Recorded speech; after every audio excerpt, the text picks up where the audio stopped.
breast. This is the nipple, this is the dark area, and this is the breast itself. So, when you are breastfeeding, if you are the type that's really conscious about that, actually, nobody would really want to look at the breast of a woman that's breastfeeding. But even if that's the case, if you're in a taxi, if you're in KK, you could actually use handkerchief or something to cover the breast.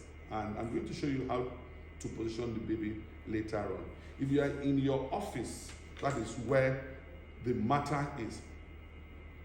Offices, places of work should create an enabling environment for these mothers to breastfeed. There should be a breastfeeding room or a crèche.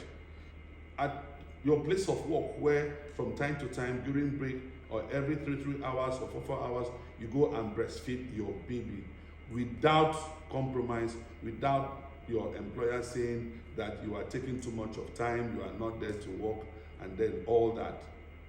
So, now, how do we breastfeed our babies? Before we get to that, why do we even need to breastfeed? That is the problem. Why can't somebody can say, Dr. Adams, why don't I just give my baby, I'm not going to mention names, but we call them breast milk substitute, or what people call tin food for babies. Tin food for babies is never and will never, never, never be the best food for a baby. This, my baby, I call this baby neonatally. Baby neonatally needs breast milk, not tin food. Why do we need to give baby neonatally? Breast milk is the only milk of babies that contain all the required ingredients and the correct proportion to make the baby have optimal growth. Number 2, it contains other things like antibodies, like the things that develop the intestines at its best, so that this baby will not have diarrhea and other illnesses that's very common. It contains carbohydrates, it contains vitamins, it contains minerals, it contains everything for the best growth of this baby. It's just not the baby alone that breast milk is good for. The father, you need money.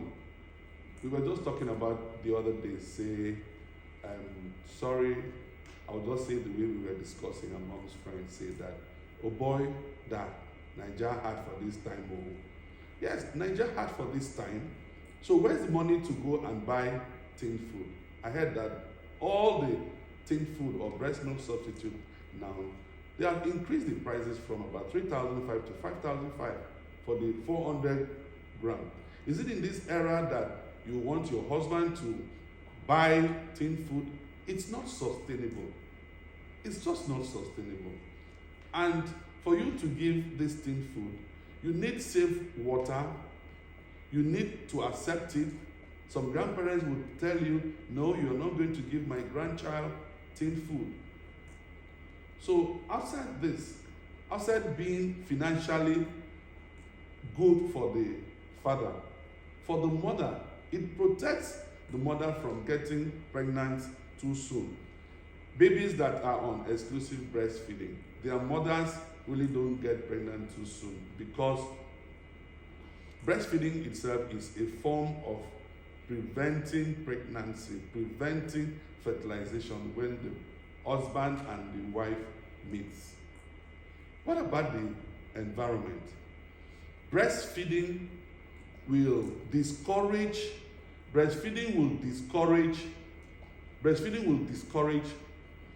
tins, cans in the environment.